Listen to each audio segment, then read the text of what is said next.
Shalom Aleichem, on est dans Sha'ar HaTshuva dans Orchot Tzadikim. On est dans le 15e. Atfila. La tfila dans la Tshuva. Comment c'est très très important. Un homme il croit que c'est bon, il est né religieux. Moi je ne suis pas un Baal Tshuva. C'est faux. Même que tu es né religieux, tu es un Baal Tshuva. Parce que ça veut dire Baal Tshuva. Un Baal Tshuva, c'est un homme que lui, qui revient tout le temps, il fait Tshuva. Même que tu aies grandi religieux, même que tu es né religieux. Il faut tout le temps vérifier dans les détails, à la profondeur de tes actions. Sheitpalel achotel Hashem akadosh baruch hu. Il faut que lui, qu'un homme qui l'a fauté, peu importe, vous savez, la faute, une faute, un homme il croit que la faute, c'est rien quand il fait des grosses fautes. Ça, aïe, aïe, aïe, t'as vu comment il a fait ça, t'as vu comment il a été ça, t'as vu que... La faute, c'est maintenant, tu as levé ton ton devant, le ton, devant papa ou maman. C'est une faute. Non, papa, je suis pas d'accord. Tu n'es pas d'accord, sauter et varab, c'est une faute. Kibbutz Avaim. Très, très, très, très difficile. Kibbutz Avaim. ויבקש מאת השם יתברך שיעזהו על תשובתו ויפתח לו שערי טהרה.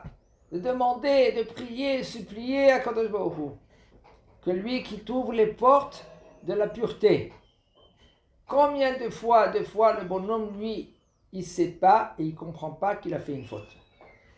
Il croit, c'est un homme, tu lui dis, mais attends, il faut que tu fasses Tchouva. Qu'est-ce qu'il dit? Mais attends, mais j'ai rien fait moi. Je suis gentil, je ne vole pas, je ne suis pas.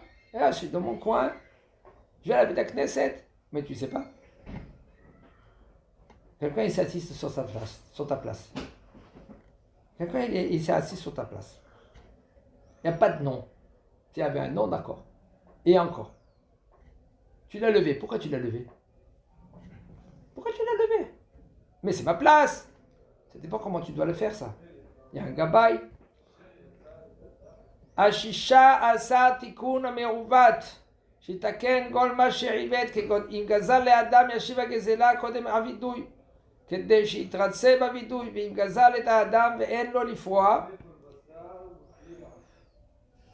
יתפלל לאלוקים שייתן לו השגת יד שיפרע. Le 16e. Il faut corriger qu'est-ce qui est tordu. C'est quoi? Tout ce qui est tordu, il faut corriger. Par exemple, quelqu'un, ça fait attention, il a volé par exemple. Il a pris de quelque chose, de quelqu'un quelque chose. Où il a utilisé, il a cru que son copain maintenant il le permis. Il dit permis. Regardez, on est au niveau de talit et de filin. Talit, il n'y a aucun problème. Mais filin, okay? Il y a aussi un problème. Il faut que tu demandes la permission. Si tu sais maintenant que lui, okay, il est makpid, il est pointueux. Il faut que tu rends les filines comme il faut. Et toi, tu les rends pas comme lui il veut. C'est un problème, tu ne peux pas utiliser maintenant les tefilines. Même qu'il y a un tzad de dire un côté, de dire que les tefilines de bonhomme, il va te le prêter. C'est sûr qu'il va te prêter les tefilines. Le talit aussi, d'aujourd'hui, les gens, ils sont makpid. Ils sont pointueux dans cela. Oui, mais il veut qu'on fait la mitzvah avec son talit et ses tefilines. C'est faux. Même qu'il veut, le bonhomme, il est pointueux parce qu'il a ses plis à lui. Tu n'as pas le droit d'utiliser un crayon ou un stylo sans sa permission. Le bonhomme, lui, il ne fait pas attention à ces petits détails. Non, mais il me permet. Comment tu sais il te permet? S'il va te dire oui, d'accord, je te permets, peut-être malgré lui, hein, mais sauf au fond de lui, il ne veut pas te donner. Ça s'appelle Hamsan. Tiens, Hamsan. Vous savez qu'est-ce que veut dire Hamsan? C'est des Homes. Un Homes, c'est une faute aussi. C'est comme un gazlan. Un Hamas, c'est tiens, donne-moi cet objet, là, je te paye. Mais je ne veux pas te le vendre, c'est à moi, c'est mon grand-père qui me l'a... Non, prends là, je te paye, même double, je te paye. Khamsan, c'est une faute de la Torah. Il faut que tu mettes ta ken, ça. Il faut corriger, il faut réparer. Pour réparer, il faut rendre. C'est ce qu'il dit, Kegonim gazala adam yashiva gezela kodem avidui, juste avant que tu fais Shatanu, Avinu, Pashanu. Il faut que tu demandes maintenant à Kadosh Baruch Hu, tu pries à Kadosh Baruch Hu. Que lui, qu'est-ce qu'il a fait? Qu'est-ce que toi tu as fait? Tout ce que tu as fait, qu'Akadosh Baruch Hu il t'éclaircit. Il t'éclaircit que sauf, okay, tu as fait une faute. Le bonhomme, lui, il croit qu'il est clean. Et après 120 ans, il monte en haut et on lui dit, mais tu as fait ça. Moi, j'ai fait ça. Et pareil, cela, il y a encore des fautes que vraiment que tu n'as pas réprimandé ton prochain. Tu ne l'as pas remis en question, ces fautes-là. Comme la Gemara, la Mishnah, elle dit, Parato shel Rabbi Eliezer, Aïta yotzet ashuk, im seret al karnea ben karnea. La vache de Rabbi Eliezer est sortie au chouk avec un ruban. La Gemara, elle pose la question, elle dit, mais Rabbi Eliezer, il n'avait pas une vache. C'était la vache de sa voisine. Elle dit, oui, puisque maintenant Rabbi Eliezer, il n'a pas réprimandé, il n'a pas dit, mais c'est assourd, qu'est-ce que tu sors maintenant avec un ruban sur ses cornes? Et bien, puisqu'il n'a pas réprimandé, c'est écrit dans la Torah, une mitzvah de la Torah, tu es obligé de le réprimander. Et tu ne vas pas prendre sur toi une faute. Après 120 ans, c'est considéré comme toi tu as fauté. Combien des fautes de bonhomme il a fait, en fin de compte, il ne les a pas fait. Ah ben parce qu'il n'a pas réprimandé. Il faut savoir comment réprimander. Et pas tout le temps, on peut réprimander. Il faut apprendre qu'est-ce que veut dire cette mitzvah. C'est une mitzvah de Tochacha. Il y en a des gens du matin jusqu'au soir, rien que maintenant ils réprimandent. Ne fais pas, pourquoi tu as fait? Il fallait faire ça, du matin. Il saoule les gens. Quand je dis il saoule, je vous dis franchement, il saoule les gens. Le bonhomme lui maintenant, on ne peut pas rester à côté de lui. Des fois c'est papa, des fois c'est maman, des fois c'est les frères, des fois c'est les sœurs, des fois c'est les amis. Et tous les jours, rien qu'il saoule. Il faut savoir comment réprimander. Il y a aussi une mitzvah, mitzvah lomar, mitzvah shelo lomar. Comme il y a une mitzvah de réprimander, il y a aussi une mitzvah de ne pas réprimander, comme maintenant il ne va pas t'écouter. Tu vois que quelqu'un, lui, qui est en face de toi, il est effronté. Tu n'as pas le droit de le réprimander. Comme c'est écrit. Et après, qu'est-ce que c'est écrit? Velotissa alavhet. Et tu ne vas pas prendre sur toi une faute.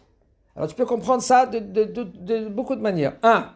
Tu es obligé de réprimander, sinon la faute elle va venir sur toi. 2. Tu es obligé de réprimander, mais si maintenant lui il ne va pas accepter parce qu'il ne veut pas t'écouter, parce qu'il est insolent, parce qu'il est tout ce que vous voulez, alors tu n'as pas le droit de le réprimander. Velotissa alavhet. Parce que si tu vas le réprimander, la faute elle va être sur toi. Pourquoi? Parce que ce bonhomme, lui, il ne t'écoute pas. Et tu le mets en épreuve. Et puisque tu le mets en épreuve, et lui, après, il va se révolter. Comme beaucoup de fois, chez Mirahem, un papa, lui, maintenant, il vient, il gronde son fils. Ou par exemple, il dit à son fils, pourquoi tu as fait comme ça? Pourquoi tu as fait comme ça? Et son fils, lui, il sait, le papa, que son fils Barmina, c'est un révolteur. Ou sa fille. Et tu sais, toi, papa ou maman, que la fille ou le fils, il va dire le contraire. Qu'est-ce que ça fait? Devant un aveugle, tu as mis un obstacle. Tu sais qu'il ne va pas le faire.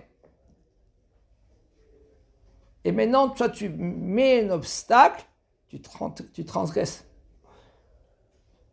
1. Et 2. Tu l'as réprimandé quand il ne fallait pas, et l'autre il ça à la frette. Et tu prends maintenant la faute.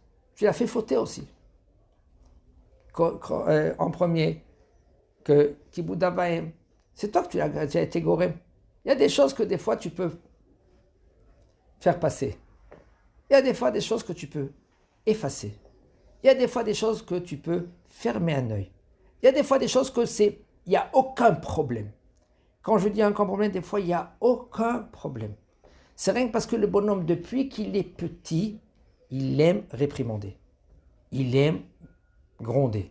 Il aime faire donner des ordres. Il aime tout ce que vous voulez. Et du matin jusqu'au soir, il n'y a pas de sel dans ce plat. Aïe, aïe, aïe, aïe, aïe. On ne peut pas manger ce plat. Il est froid. On n'arrive pas de manger. Maman, il est dur. Tu ne sais pas comment il est dur.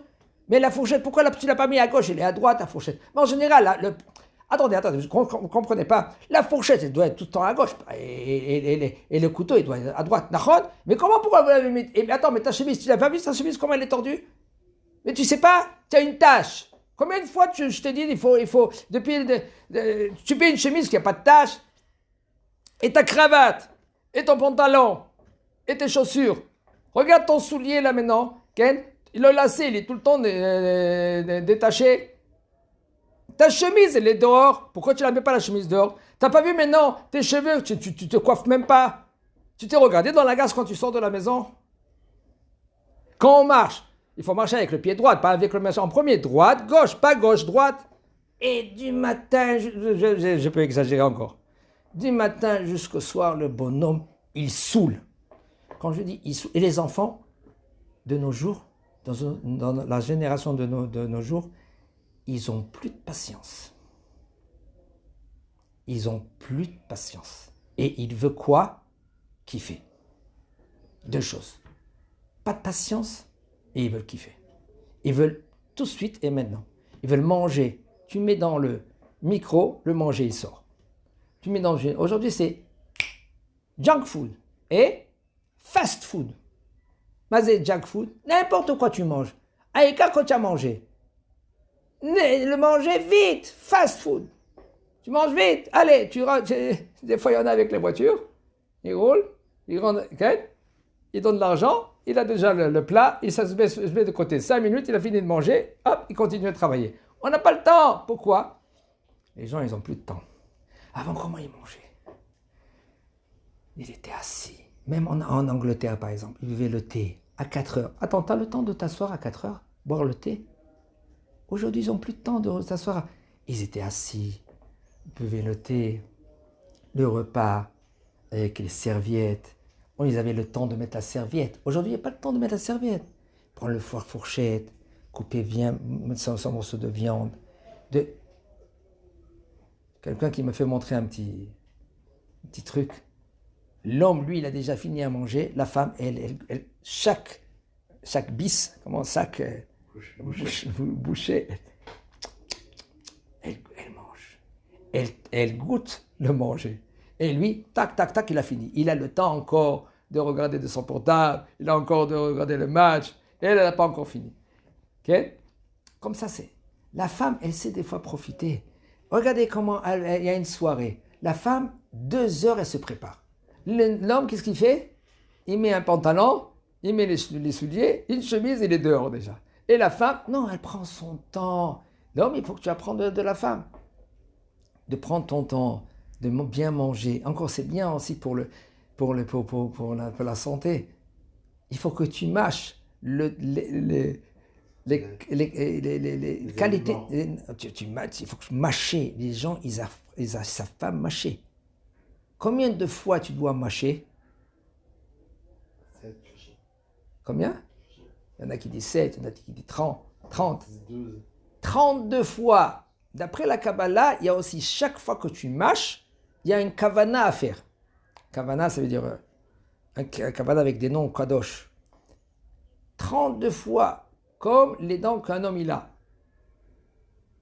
Le numéro des dents qu'un homme il a. Et tu dois mâcher, et tu prends ton temps. Quand tu mâches, et rien qu'après tu bois, pas pendant le repas. C'est quand tu vas boire, c'est pas pour faire passer le repas. Des fois, le bonhomme lui demande qu'il mange vite, qu'il est obligé de faire passer qu'est-ce qu'il a mangé parce qu'il va bientôt s'étouffer chez Mishmo. Et il est obligé de boire. Le Rambam me dit bois après que tu as fini ton repas. Ça veut dire que tu as tellement mâché que quand tu l'avales, c'est déjà. Ça glisse. Hashem Yizakenu.